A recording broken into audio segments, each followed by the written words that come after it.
Welcome to the 31 Nights of Macoween. Every night during the month of October, I will review a scary movie. Come and join if you dare. A present from the Invisible Man. Money, money, money, money.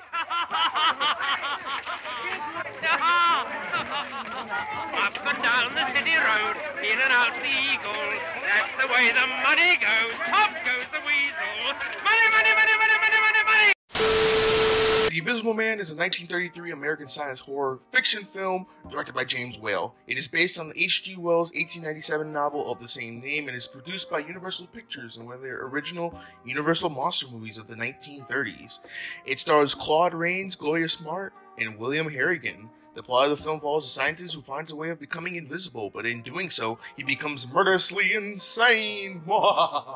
So when Universal said they were going to remake all of their classic monster movies of the 30s, the one film I was excited for was The Invisible Man. I love the series that revolve around the character, and that includes this 1933 film, The Invisible Man. So after watching the 2020 Blumhouse version of it and loving it, I decided to go back and watch the 1933 film and see if it holds up well.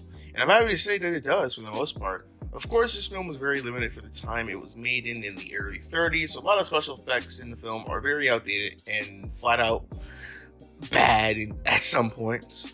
But for 1933, it's quite impressive. One part of the film I feel is a strong point is the acting. I feel like that everyone from the main cast to the side characters did a great job with their roles, but the MVP for the film for me would have to be Claude Rains, who played the Invisible Man. He really does a great job of conveying his emotions and feelings of his character just in voice alone. I think he was a stage performer before he got into this was his first major role, but he was mostly a theater guy, so it really shows because whenever he is on screen, or the cloths are on screen, he has to use his voice to really convey the emotion that he feels, and I think it's just a really great performance. And the last thing about the film I liked is the humor. You wouldn't think that a film like this would have humor in it, but damn, some of the humor in this film got a hard laugh for me. I don't know why. It's a combination of dark and light humor, but I think it's more dark humor some of the time because of the subject matter of a guy who turns himself invisible and goes insane. But it sort of works and I don't know why. Some of the scenes I laugh, especially when he gives out money at the bank. He's like, a present from the Invisible Man. Money, money, money, money, money, money, money, money. It works. I don't know. It's just hilarious. The Invisible Man was released October 31st, 1933 on a budget of $328,000.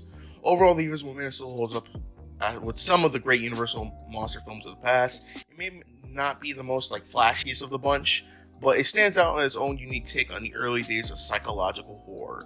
I'm going to give The Invisible Man from 1933 a 9 out of 10.